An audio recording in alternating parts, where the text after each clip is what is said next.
Good morning to all students. Last time हमने video में हमने लाइट का जो पार्ट पढ़ा था, रिफ्लेक्शन ऑफ लाइट, वो हमने अच्छे से किया, न्यूमेरिकल्स किए, और शायद मैंने एक क्वेश्चन आपको घर के लिए भी दिया था। होप सो आपने किया होगा। हम यहाँ भी उसको करेंगे। आगे हमारा जो पार्ट होगा वो होगा, अब एक दूसरा पहलू होता है लाइट का, जिसको बोला जाता है रिफ्रैक्शन ऑफ लाइट। बहुत इजी है समझना उसको। अब थोड़ा सा ध्यान से, सबसे इम्पोर्टेंट चीज़ पहले मैं आपको बोला था कि कॉपी और आपका पेन, नोटबुक और पेन साथ में होनी चाहिए, क्योंकि ये चीज़ें जब आप समझते हो तो उनको साथ साथ लिखो, बहुत हेल्पिंग होता है, राइट। तो आज हमने नेक्स्ट जो हमारा पार्ट है रिफ्रैक्शन ऑफ लाइट, उसके बारे में आज चर्चा करेंगे। तो एक इससे पहले एक छोटा सा एक क्वेश्चन हमने घर के लिए लिया था। वो क्या था, याद होगा आपको? एक मिरर था, वो क्या थी, स्क्रीन के पास इमेज बनती है या स्क्रीन पर बनती है, क्या था? देखिए, जैसे कि हमारा एक क्वेश्चन था कि एक मिरर है, कनकेव मिरर, कनकेव मिरर पे उसका ये आर कुछ दिया था, रेडियस, इसकी कुछ फोकल लेंथ थी, और जो स्क्रीन है वो स्क्रीन यहाँ से कितना दूर थी, 120 सेंटीमीटर, और आपको बोला गया था कि वहाँ पे शार्प और क्लियर इमेज वहाँ पर बनती है स्क्रीन पर। Got it? तो पहली बात तो बच्चों को ये क्लियर होना चाहिए कि अगर आपका रेडियस कुछ है, सेंटर कर्वेचर के परे अगर आपका इमेज बन रहा है, तो इसका मतलब पक्का आपका ऑब्जेक्ट कहाँ रखा होगा? एफ और आर के बीच में, सेंटर कर्वेचर और फोकस के बीच में, राइट। तो ये चीज़ तो क्लियर है कि यहाँ इमेज बनेगी, ये क्लियर इमेज बनती है, राइट। तो ये अगर आप अंडरस्टूड हो तो ये किसका दूरी है? इमेज का, 120 सेंटीमीटर। और आपसे पूछा किसका था? ऑब्जेक्ट का। यू पूछा था, और आपसे मैग्निफिकेशन पूछ लेता है। अच्छा, पहली बात, इमेज रियल है वर्चुअल है? सोचिए, तो आंसर है रियल है, राइट। वर्चुअल तो आपको याद होगा बिहाइंड द मिरर बनती है इधर। तो बस हो गया।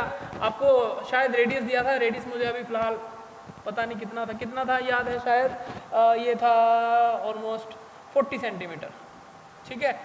चलिए, कुछ भी हो, डेटा अगर थोड़ा बदल जाता है, फॉर्मूला तो नहीं बदलेगा ना।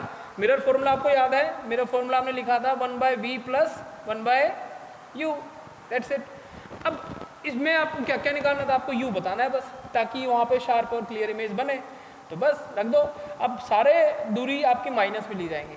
फोकस कितना है आप बता सकते हो? 40 सेंटीमीटर अगर रेडियस है तो उसका फोकस कितना होगा?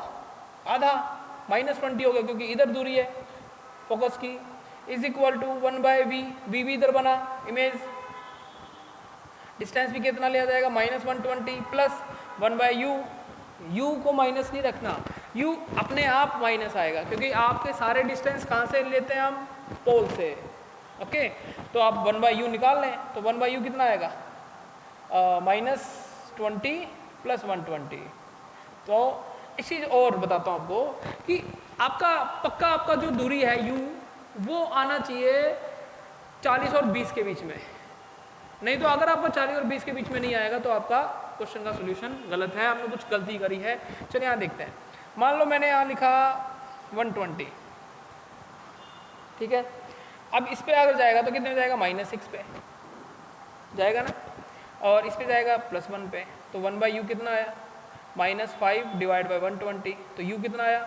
120 / 5 माइनस, तो उल्टा करेंगे ना इसको, ध्यान रखें उल्टा करना है इसको, कभी आप इसको डेसिमल में ले आओ तो ये कितना आएगा? तो आप देख लो, ये गया 2 पे, ये गया 4 पे, आ गया। तो बताओ 24, 40 और 40 और 20 के बीच में आता है कि नहीं आता वैल्यू? बिल्कुल आता है। तो आपका आंसर आ गया, u कितना आ गया? -24, राइट। अब बात आती है मैग्निफिकेशन की, कि आपसे पूछा कि बताओ ये जो इमेज बना वो कितना टाइम्स बड़ा बना या कितना टाइम छोटा बना, वो कैसे निकालेंगे? तो आपसे पूछा। अच्छा, ये आ गया, इमेज कैसी है? रियल, और इन्वर्टेड है, ये सब आपसे पूछ लेते हैं कई बार। और आपसे मैग्निफिकेशन पूछेगा तो आप रियल इमेज के लिए फॉर्मूला ये होता है -v/u। तो माइनस ये ठीक है, अब वैल्यू साथ में रखें साइन के साथ। ये कितना आएगा? -120, -24, माइनस कट गया तो m कितना आ गया? तो ये फिर से आप निकालोगे तो आया 5।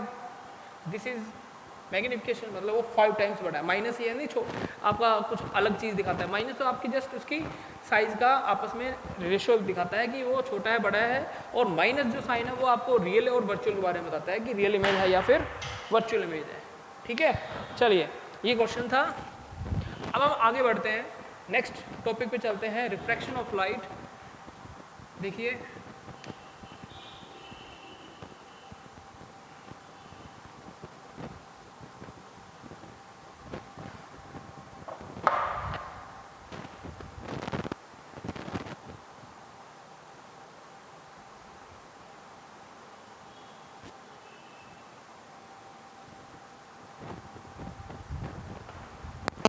Refraction of light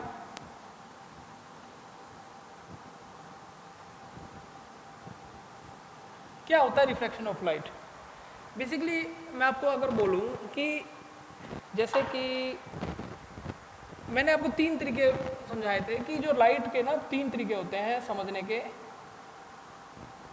reflection, absorption and last one refraction या फिर ट्रांसमिशन। Got it? अब हमें ये पढ़ना है, अच्छा मान लो मैं यहाँ खड़ा हूँ और एक कांच की दीवार है, ठीक है, कांच की दीवार है, बहुत काफ़ी मोटी है, चौड़ाई इसकी ज़्यादा है, सामने उसके उधर मेरा एक फ्रेंड खड़ा है और मुझे वो देख रहा है, तो उसको दिख रहा हूँ कि नहीं दिख रहा हूँ? मैं बिल्कुल दिख रहा हूँ। तो उसको कैसे दिख गया? उसकी आंखों में मेरी बॉडी से कुछ लाइट गई होगी तभी तो उसको मैं दिखा। तो उसको क्यों दिखा? क्योंकि वो लाइट ग्लास में से पास होके गई। कैसे? अगर मैं यहाँ बनाऊँ उसको, मान लो मैं यहाँ खड़ा हूँ और ये ग्लास की दीवार है और यहाँ मैं खड़ा हूँ और उसको मैं दिख रहा हूँ यहाँ से, तो उसको क्यों दिखा? तो इसका मतलब है कि ये अगर उसकी आंख में लाइट जा रही है यहाँ से तो इसको पास करके जा रही है, जेन्युइन सी बात है, तो इसको पास करके जा रही है। तो देखो यहाँ मैं जहाँ खड़ा हूँ वो है मीडियम एयर, अब मीडियम की बात करेंगे, राइट? मैं कहाँ खड़ा हूँ? एयर में खड़ा हूँ, और ये कौन है? पूरा मटेरियल ग्लास का लिखा हुआ है, तो ग्लास के अंदर चली गई लाइट और उसमें से फिर बाहर भी निकल गई।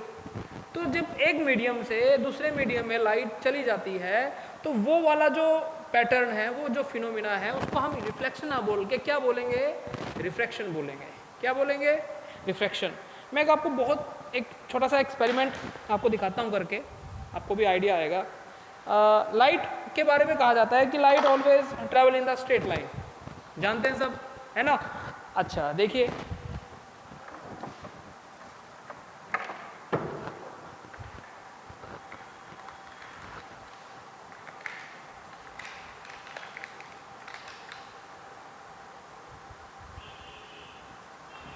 मैं आपके सामने एक छोटा सा एक्सपेरिमेंट करूंगा तो आपको थोड़ा सा फील आएगी कि हाँ लाइट दिखती भी है, कैसी दिखती है, कैसी चलती है वो, है ना? चलिए देखिए,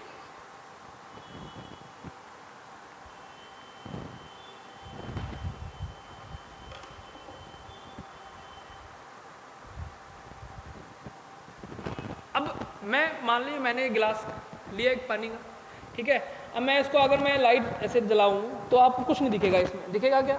बिल्कुल नहीं दिख रहा कुछ भी, ठीक है। अब मुझे ये बताओ, जैसे कि मैंने गिलास जो लिया पानी का भरा हुआ है ये, अब मैंने इसको रखा, तो अब देखो ध्यान से सामने आपको लाइट दिखेगा बोर्ड पे, लाइट दिखा, इसका मतलब क्या है? अभी लाइट इसमें से पास होके गई ना, तो देखो ये रखा कहाँ पे? एयर में, बट लाइट जब इसमें से निकली है एक, देखो आपको ध्यान से देख समझे कि जब ये मैंने यहाँ रखा तो बीच में कुछ नहीं दिखा आपको, बट आपको शायद आपको दिख रहा है क्योंकि वाटर प्योर है, इम्प्योरिटी नहीं है उसमें।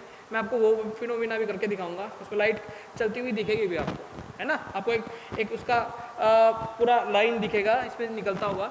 बट अभी फ़िलहाल मैं ये बताना चाहता हूँ कि लाइट जब एक मीडियम से, एयर से वाटर में गई तो लाइट मीडियम चेंज करती है।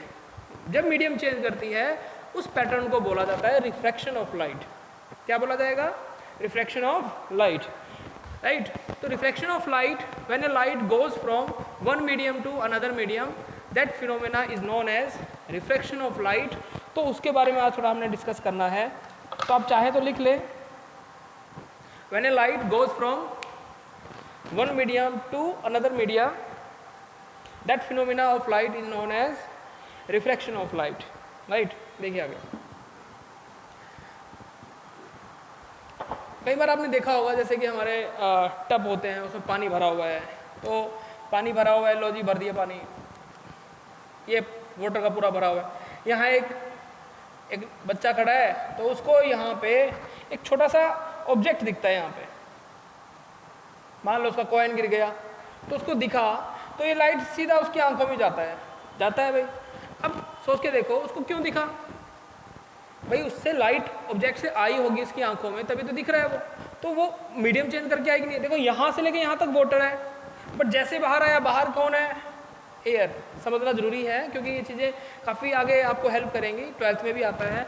तो एयर में जब आई, कहाँ से आई, वाटर से, तो मीडियम चेंज हुआ कि नहीं हुआ, तो आ तो राइट रही है ना भाई। कुछ चीज़ आपको क्यों दिखेगा, मैं यहाँ पे पूरा अंधेरा कर दूँ और मैं यहाँ कुछ लिख रहा हूँ, क्या आपको दिखाई देगा, बिल्कुल नहीं दिखाई देगा। क्या आपको सुनाई देगा, बिल्कुल सुनाई देगा। तो आपके कान आपको सुनाते हैं, आपकी आंखें आपको दिखाती हैं, तो वही चीज़ मैं यहाँ पे समझा रहा हूँ कि आप जब कोई चीज़ देखते हो तो पक्का इसका मतलब सामने वाली बॉडी से आपकी आंखों में लाइट आई है ना। वो किस फॉर्म में आई है, इलेक्ट्रोमैग्नेटिक वेव्स होती हैं, वो आपको शुरू में मैंने आपको बताया था कि light is the part of electromagnetic waves, right. चलिए आगे और समझते हैं रिफ्लेक्शन ऑफ लाइट को। देखिए इस पर कुछ नियम भी बनाएंगे हम, समझेंगे उनको। जैसे कि मान लो क्या होता है, मैं बिल्कुल वाटर के ऊपर खड़ा हो गए और ऐसे लाइट डालूँ उस पर, क्या डालूँ, लाइट। चलिए मुझे आप 1 मिनट का समय दीजिए, मैं आपको अच्छे से डिटेल में दिखाता हूँ समझा के। देखिए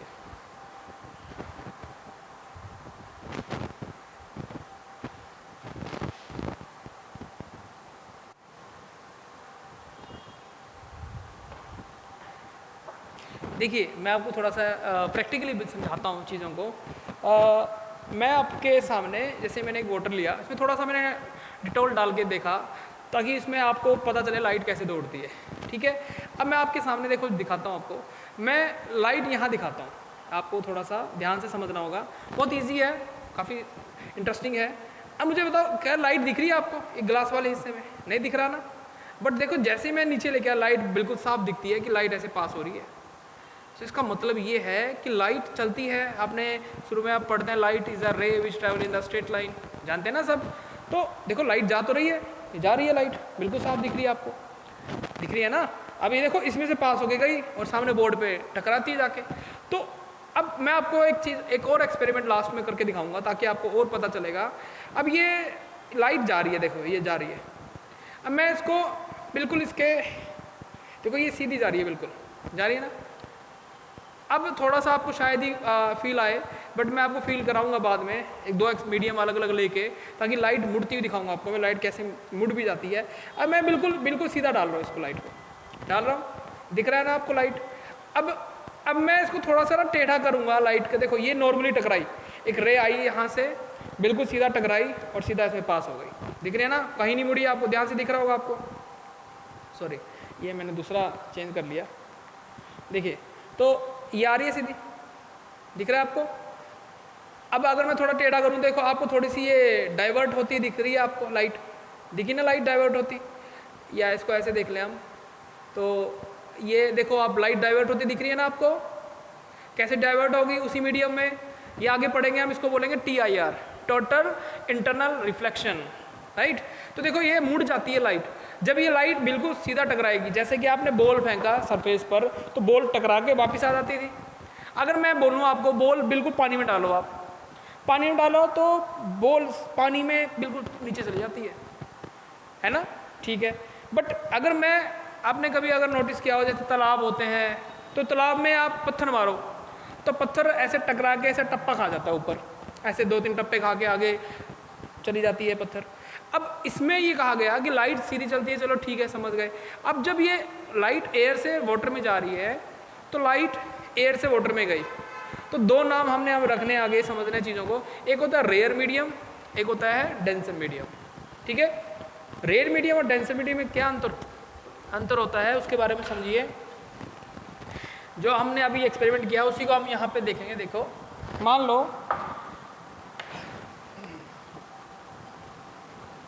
ये मीडियम लिया मैंने, ठीक है, ओके। एक और मीडियम यहाँ बना लेता हूँ मैं ताकि आपको समझ में आए। इसको थोड़ा सा ना छोटा बना लें ताकि आपको समझ में आए।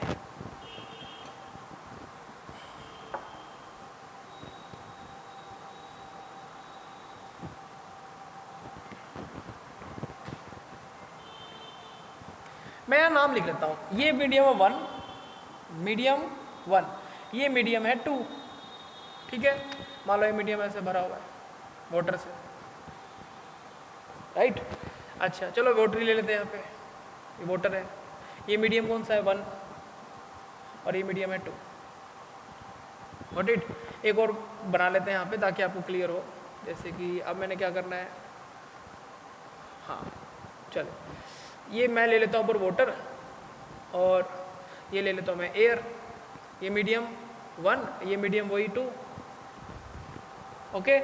चलो अब मैं आपको एक चीज़ बताता हूँ। मान लो कि रे ऐसे आई, मैंने जो लाइट यहाँ से, लाइट सोर्स है जो मैं यहाँ लिख लेता हूँ, लाइट सोर्स, लाइट एरो जरूर दिखाना है आपको। लाइट आई, नॉर्मल टकराई, देखो इस सरफेस पर नॉर्मल टकराई 90 डिग्री के एंगल पे, तो लाइट नॉर्मली यहाँ से पास हो जाती है। लाइट की भी स्पीड होती है, अभी उस पर भी हम चर्चा करेंगे। देखो लाइट मीडियम 1 से मीडियम 2 में चली गई। इस केस में देखो लाइट, मैं नॉर्मल वाला लाइन में ड्रॉ कर देता हूँ, बट नॉर्मली अब लाइट पास नहीं हो रही। अब लाइट थोड़ा सा इससे कुछ एंगल बना के आई, इसको भी बना लेते हैं। देखो लाइट कुछ एंगल बना के आई, ऐसे आ गई। ये एंगल कहलाता है एंगल ऑफ इंसिडेंस, राइट। अब ये मीडियम एयर है और ये मीडियम वाटर है। अब समझना थोड़ा ध्यान से चीज़ों को। लाइट को जाना कैसे था, सीधा जाना था ना, बट लाइट सीधा ना जाके नॉर्मल की तरफ थोड़ा सा मुड़ जाती है। ध्यान से देखें, लाइट अगर ये मीडियम नहीं होता तो लाइट सीधी जाती, वो मुड़ती क्यों है वो भी बताएंगे आपको। बट ये लाइट टुवार्ड्स द नॉर्मल मुड़ गई। अब दूसरा केस, अब वो लाइट जो आ रही है नॉर्मल ड्रॉ कर दिया। अब लाइट मान लो लाइट सोर्स रखा है वाटर में, यहां से रे आई, ये बना लेते हैं इसको, ये लो आ गई भाई, ये मीडियम 2 से आई ना। अब ये जा कहाँ रही है, इसको जाना तो ऐसे था सीधा, बट ये लाइट ऐसे मुड़ गई। ये एंगल ऑफ इंसिडेंस, और ये एंगल जो नॉर्मल के साथ बनाता है उसको बोलते हैं angle of refraction. Angle of refraction तीनों में समझिए, मतलब एक होता है रेयर मीडियम और एक होता है डेंसर मीडियम। ये आपको याद करना होगा क्योंकि ये 12th में फिर आएगी ऑप्टिक्स पूरी डिटेल में। फिलहाल समझिए रेयर और डेंसर का मतलब क्या होता है। मैं अब यहाँ लिख देता हूँ, आपको थोड़ा आइडिया आएगा। नोट बना के स्पेशल याद रखें इसको। ये लिख लें आप, when light goes from rare to denser medium, then it bends towards normal। Normal जो ये नॉर्मल है ना, नॉर्मली लाइट आई थी, देखो यहाँ तो कहीं नहीं मुड़ती दिखी आपको, बट यहाँ मुड़ गई। तो ये नॉर्मल लाइन से थोड़ा एंगल बना के आई, इस लाइन से, ये तो नॉर्मली लाइन पे आ गई, तो यहाँ पे तो एंगल बना। और ये एंगल कहलाएगा एंगल ऑफ रिफ्रैक्शन नॉर्मल के साथ। ध्यान रखें, ये मैंने जस्ट बना के दिखाया आपको, लाइट इस रास्ते जाती नहीं है, मुड़ जाती है, राइट। तो ये आपको ध्यान रखना है चीज़ों का, छोटी छोटी चीज़ें गलत कर देती है क्वेश्चंस को। तो ये हो गया, when light goes from rare to denser medium it bends towards the normal, ठीक है, टुवर्ड्स द नॉर्मल। और when light goes from denser medium to rare medium, then it bends away from the normal से दूर चली जाती है, normal से दूर चली जाती है। जो ओरिजिनल डायरेक्शन है ना उसकी, जाना ऐसे था तो इधर मुड़ गई, जाना इसको ऐसे था, थोड़ा बैंड हो गई दूर। तो ये तीनों डायग्राम आप बनाइए, इसको समझते हैं अच्छे से। लाइट की स्पीड होती है वो, उस पर क्या फ़र्क पड़ता है वो भी मैं आपको बताता हूँ। डेंसर लाइट का क्या रिलेशन होता है आपस में।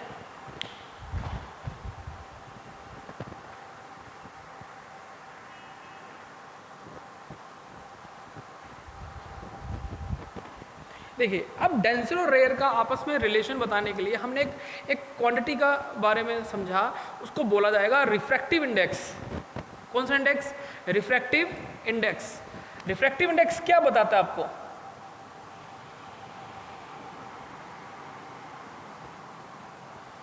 यही तो समझना है रिफ्रैक्टिव इंडेक्स क्या होता है। इस पर हमने 2 लॉ और समझने हैं, वो भी हम पढ़ेंगे आज। पूरा अच्छे से पढ़िए, हम नहीं चाहते कि आपको कोई डाउट रहे। डाउट बिल्कुल क्लियर होना चाहिए, बेझिझक पूछिए। आप बच्चे मुझसे पूछते हैं, मेरे पर्सनल नंबर ग्रुप व्हाट्सएप जो ग्रुप नंबर है मेरा, उस पर भी क्वेश्चन डाउट डाल देते हैं बच्चे, तो आप भी डालिए, ठीक है। यहाँ पे मैं आपको अपना व्हाट्सएप नंबर मैं प्रोवाइड कर दूंगा, तो उस पर आप क्वेश्चन पूछ सकते हैं, बेझिझक पूछिए, आपका हक है पूरा पूछना, हम बताएंगे आपको। और प्रैक्टिस जरूर करिए, क्योंकि बिना प्रैक्टिस के आप चीज़ों को समझ नहीं पाएंगे, है ना। क्योंकि बार बार आप प्रैक्टिस करो तो आपको माइंड एक्टिव रहेगा कि हाँ मैंने ये पढ़ा था, ये मुझे पढ़ना है, राइट। तो रिफ्रैक्टिव इंडेक्स क्या होता है वो भी हम जानते हैं। देखिए ये लिख लिया आपने, आप समझिए इसको। ये बताता है कि रेयर और डेंसर का आपस में क्या मतलब होता है।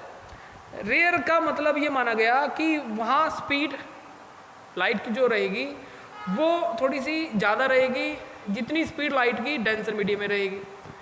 मतलब क्या है कि मान लो जैसे कि मैं बाइक चला रहा हूँ और सोच के देखिए, मैं बाइक चला रहा हूँ और बाइक चलाते जाते मैं साफ रोड से मिट्टी वाली रोड पे चला गया, तो अब सोच के देखिए वहाँ जाके थोड़ा स्पीड में फ़र्क पड़ता है कि नहीं पड़ता?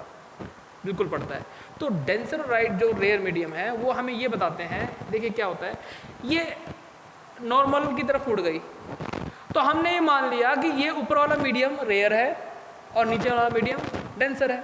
उल्टा करिए, मान लो मैं ये मिरर लगा दूँ, लगा दिया, अब थोड़ा सा इसको रिवर्स करें, ये टकराएगी और ऐसे टकराई, नॉर्मली टकरा के नॉर्मली रिट्रेस हो गई ओरिजिनल रास्ते से, ठीक है, वापस मुड़ गई। अब नियम फिर से लगाते हैं, देखो अब ये लाइट कहाँ से कहाँ जा रही है? अब जा रही है डेंसर से कहाँ जा रही है? डेंसर से रेयर मीडियम। कौन से मीडियम? डेंसर से rare medium.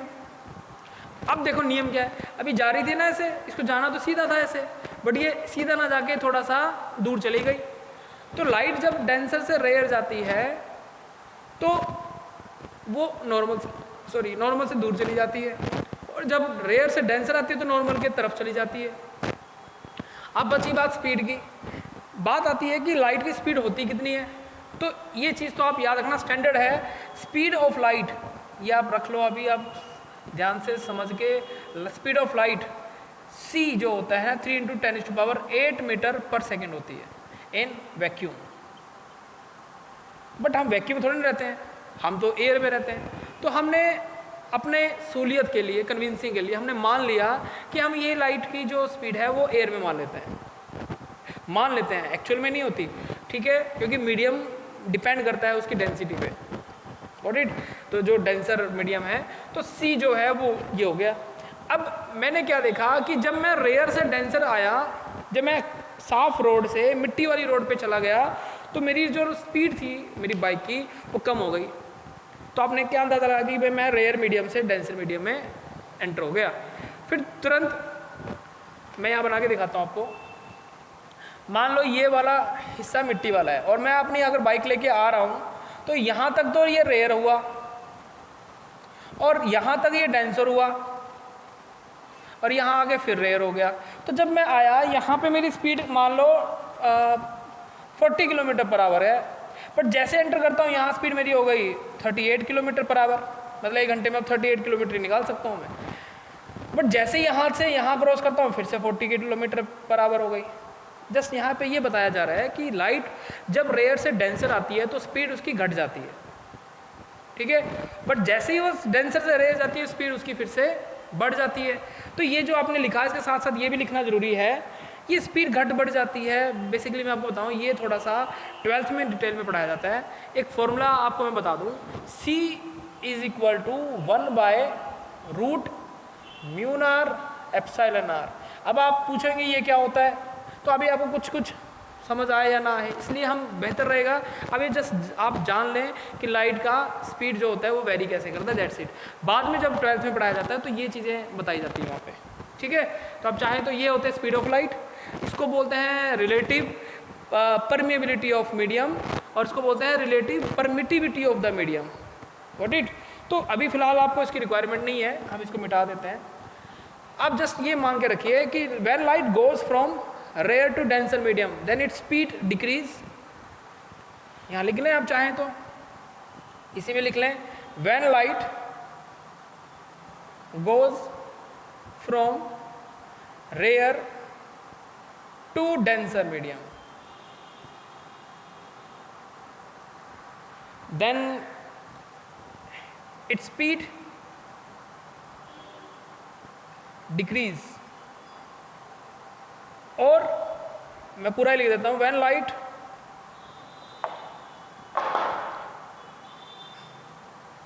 goes from denser to rare medium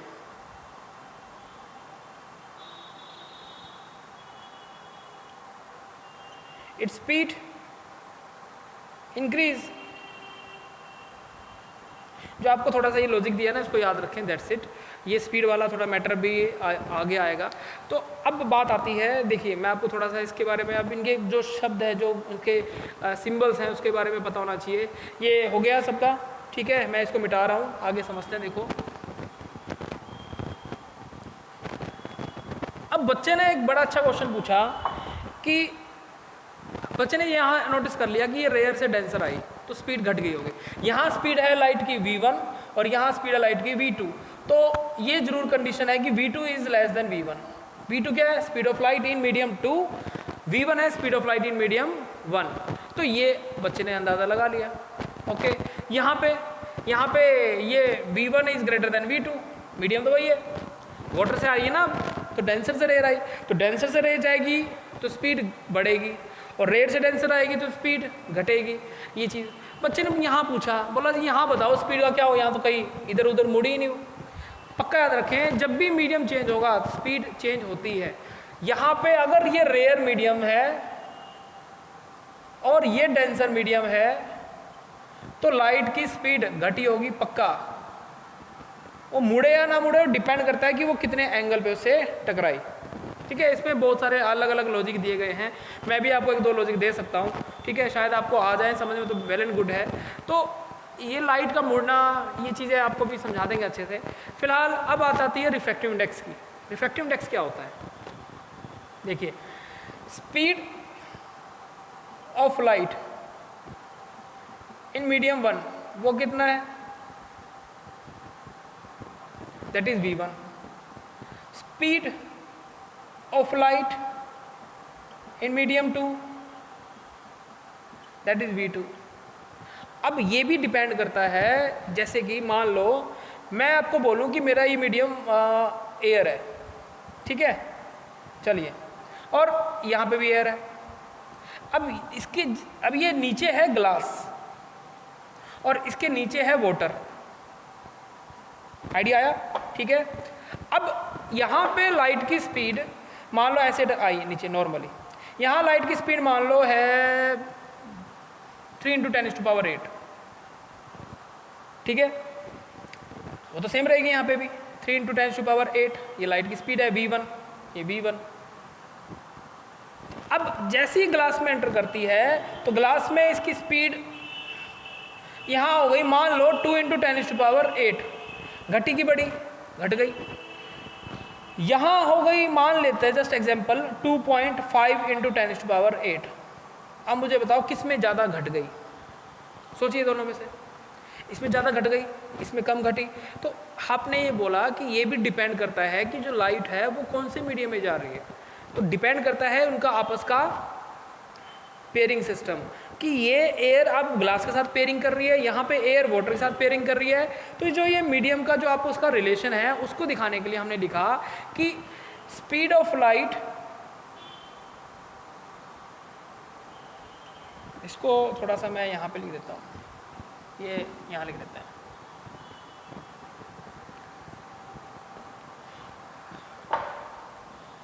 इसको आप ऐसे लिख लो, ratio of speed of light in medium 1 to speed of light in medium 2 is known as refractive index. क्या कहलाएगा? Refractive index. ठीक है, इंडेक्स आप जानते हो, एक नंबर लिख लेते हैं अपन, एक जैसे आपकी बुक में इंडेक्स होता है, उसमें आपके चैप्टर वाइज नेम होते हैं, तो एक इंडेक्स बनाया गया लाइट के पॉइंट ऑफ व्यू से किसी मीडियम का, उसको समझने के लिए। तो उसको आपकी बुक में किस, जैसे कि म्यून से भी रिप्रेजेंट कर देते हैं, एन से रिप्रेजेंट कर देते हैं, एन होता है रिफ्रैक्टिव इंडेक्स, राइट। तो रिफ्रैक्टिव इंडेक्स, अब बात आती है कि लाइट कहाँ से कहाँ जा रही है। जिस मीडियम में जाएगी उसको हम पहले लिखेंगे, जिस मीडियम से आएगी उसको बाद में लिखेंगे। कैसे?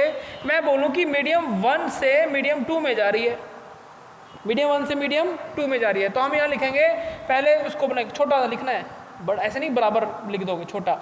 और किस में से आई? 1 में से। तो यहाँ लिखेंगे स्पीड ऑफ लाइट मीडियम, इसको मैं यहाँ लिख देता हूँ, speed of light in medium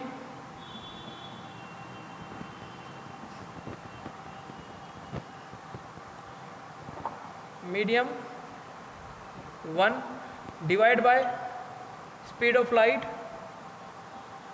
in medium 2। ठीक है, और आप चाहो तो उसको ऐसे लिख लो, n2 by n1 is equal to v1 by v2।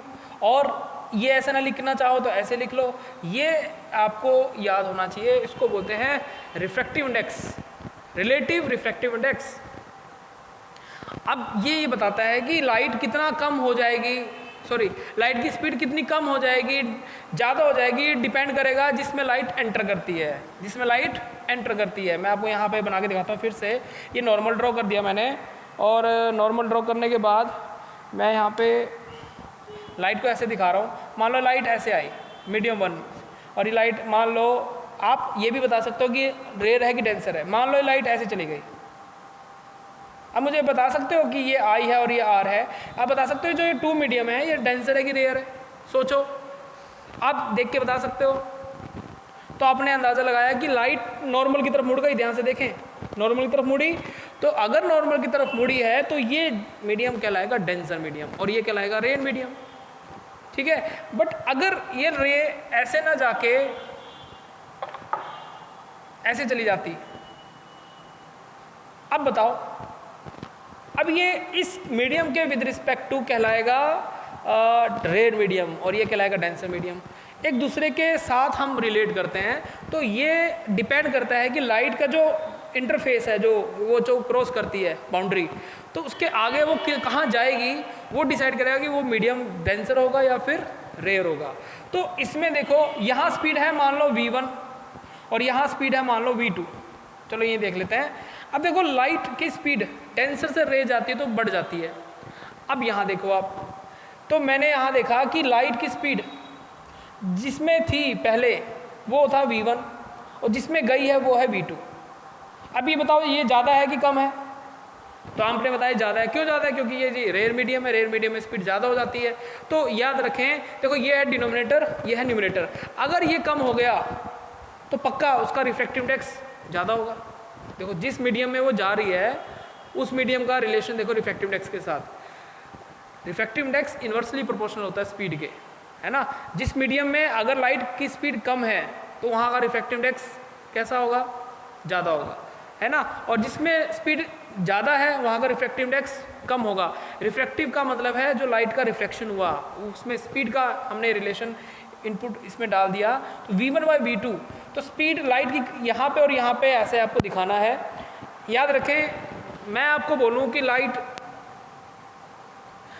आई ऐसे ऐसे टकराई 4th मीडियम से और चली गई ऐसे 3 मीडियम में। अब इसको कैसे लिखोगे? तो आपने कैसे लिखना है, देखिए, लाइट जिसमें जाती है उस मीडियम का नंबर पहले लिखेंगे। लाइट किस में गई? 3 में। तो refractive index of light, refraction of light क्या है यहाँ पे? Refractive index of the medium 3 with respect to refractive index of the medium 4, इसको लिखा जाएगा ऐसे, और स्पीड क्या लिखी जाएगी v4/v3।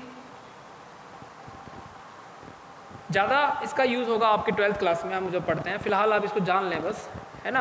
अगर जितना यूज़ होगा उतना कर लेंगे, मैं आपको थोड़ा ज़्यादा डिटेल में बता रहा हूँ ताकि इनका मतलब क्या है आपको बाद में दिक्कत ना आए।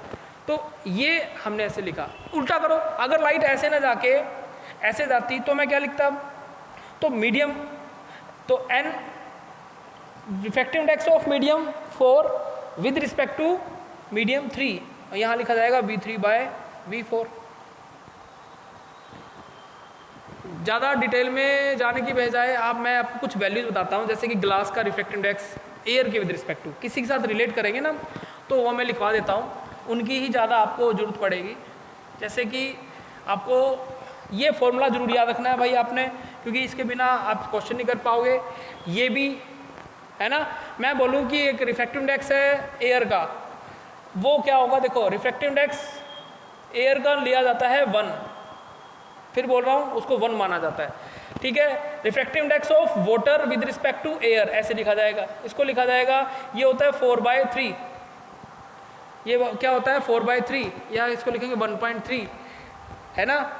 आप इसको कैसे बोलेंगे, इसको बोलेंगे water is 1.3 times denser then air, मतलब वो एयर से भी 1.3 टाइम्स डेंसर होता है, ठीक है, 4/3।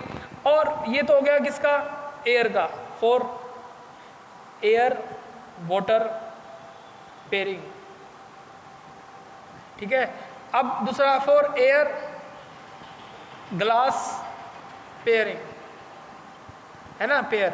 उसके लिए क्या होता है, refractive index of glass with respect to air वो होगा 3/2, स्टैंडर्ड है भाई, आपको याद रखने हैं दोनों की दोनों।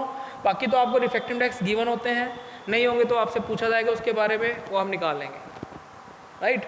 अब मैं आपसे पूछूं कि मान लो एक छोटा सा क्वेश्चन करके दिखाता हूँ आपको, इस पर आपको पता चलेगा इसका मतलब क्या है।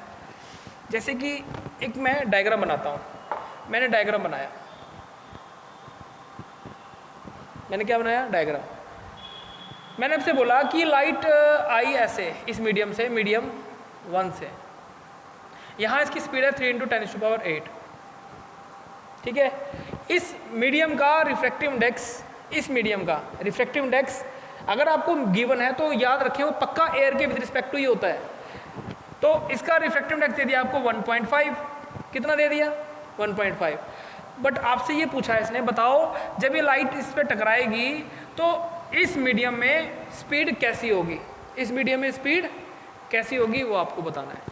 तो आप कैसे निकालोगे, तो हमने दिमाग लगाया, लाइट इसमें से आई इस मीडियम में, तो सर ने क्या बताया कि N2 जिसमें लाइट जा रही है, और चाहो तो आप इसको ऐसे लिख लो या फिर ऐसे लिख लो, और किस जिसमें से आई उसको नीचे लिख दिया, इज इक्वल टू स्पीड का रेशियो इन्वर्सली होता है v1/v2। अब आपको क्या क्या गिवन है भाई, आपको इसका गिवन है रिफ्रैक्टिव इंडेक्स, तो आप यहाँ लिख लो, बेसिकली ये 1.5 है, इसको आप चाहो तो ऐसे लिख लो 3/2 × N1, ठीक है। अब आपको स्पीड किसकी दी है 3 × 10⁸, तो आपको यहाँ लिखा क्या 3 × 10⁸ डिवाइड बाई v2। अब v2 किसकी स्पीड है, इस मीडियम में लाइट की। अब ये गिवन है क्या आपको, ये गिवन है क्या, नहीं। तो आपको मुझे ये बताओ, क्वेश्चन में तरीके जो होते हैं इसमें 4 क्वांटिटी हैं, 4 हम इसमें देखो अननोन क्वांटिटी है, N2 N1 V1 V2। अगर 4 में से 3 आपको पता हो तभी तो आप निकाल पाओगे, तो पक्का आपको स्टेटमेंट में इसकी स्पीड भी मिलेगी। तो V2 भी दिया होगा ना 2 × 10⁸, ठीक है। तो आप सोच के देखो, यहाँ लिख दिया मैंने 2 × 10⁸, तो कट गया और ये भी कट गया, तो N1 कितना आया 1। इसका मतलब ये है कि जो ये N1 है ना वो एयर है, एयर में से आई है। ऐसे आपको क्वेश्चन वहाँ मिलेंगे बुक में, तो आपको वो करने हैं, ठीक है। ऐसे बहुत सारे क्वेश्चन हैं, इसमें आगे बढ़ेंगे हम। अच्छा, मैं आपको एक चीज़ और समझा दूँ साथ साथ, इसमें नियम आपने लगाने हैं law of refraction, law of refraction, वो अभी मैं आपको बता देता हूँ, बाद में फिर हम इसके न्यूमेरिकल्स करेंगे नेक्स्ट लेक्चर में। तो देखिए लॉ ऑफ रिफ्रैक्शन, ये है पहला लॉ जो हम लिखेंगे यहाँ पे, लॉ ऑफ रिफ्रैक्शन। क्या है? एक साइंटिस्ट था जिसका नाम था स्नेल्स, पूरा नाम तो मुझे याद नहीं, बट स्नेल्स एक लॉ है जो हम पढ़ते हैं। तो यहाँ पे पहला जो नियम है वो ये कहा जाता है कि अकॉर्डिंग टू स्नेल्स लॉ,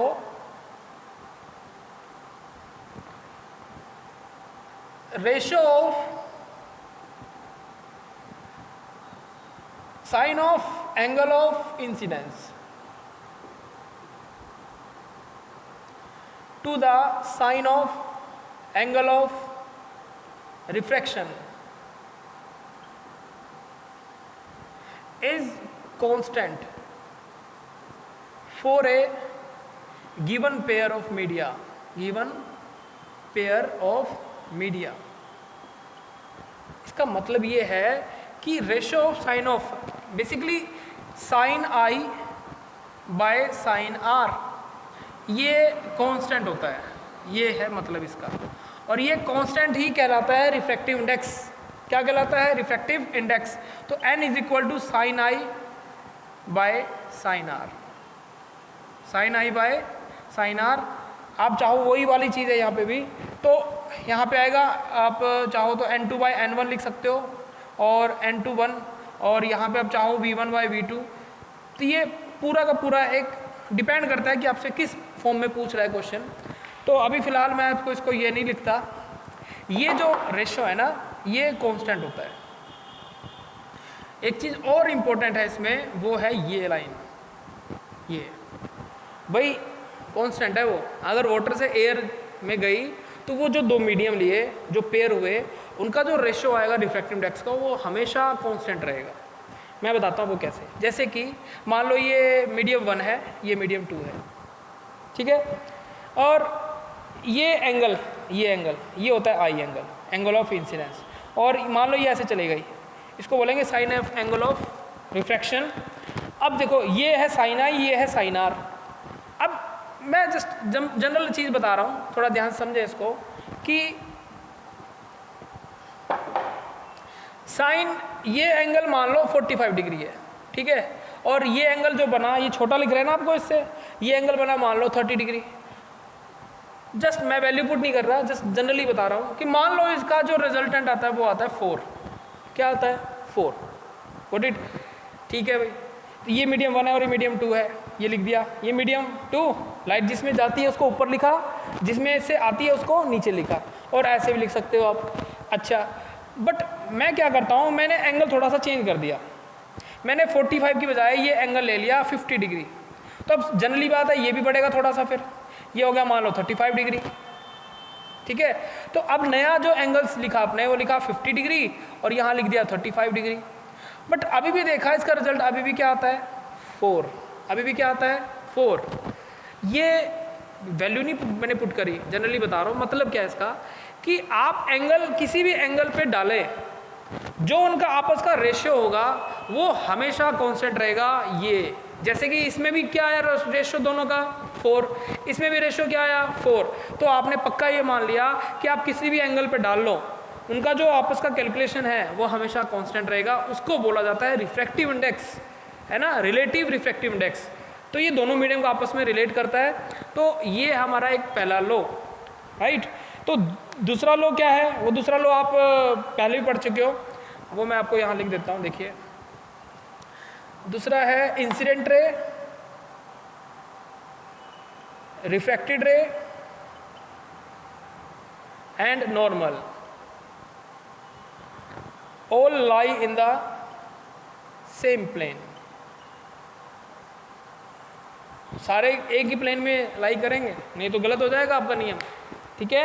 जैसे कि बताया था ना लास्ट टाइम, ये आपका नॉर्मल है, ये लाइट ऐसे आई टकरा गई, ये एंगल ऑफ इंसिडेंस है, ऐसे आई, बट ये जब जाएगी तो ये अभी मान लो 30 डिग्री है, और जो रिफ्रैक्टिव एंगल बनता है नॉर्मल के साथ वो 20 डिग्री बन रहा है। तो 20 डिग्री यहाँ पे भी बन सकता है, देखो ये दिख रहा है ना आपको, ये वाला एंगल यहाँ भी तो बन सकता है 20 डिग्री। तो गलत हो गया ना, तो एक प्लेन में होना चाहिए, तो ऐसे बनेगा, है ना। ऐसे आपने रिफ्लेक्शन वाला पढ़ा था, एक ही प्लेन में है ना, तीनों लाइन एक ही लाइन में आ रही है, और यहाँ पे भी एक ही में आना चाहिए। तो ये चीज़ आपको ध्यान रखनी है, प्लेन कौन सा होता है, वो प्लेन जिसमें तीनों लाई करें। ठीक है, नेक्स्ट हम अगर जो लेक्चर होगा हमारा नेक्स्ट लेक्चर उसमें पढ़ेंगे। आज के लिए आप इसको समझिए, थ्योरेटिकल आपने ज़्यादा डिटेल में पढ़ा है।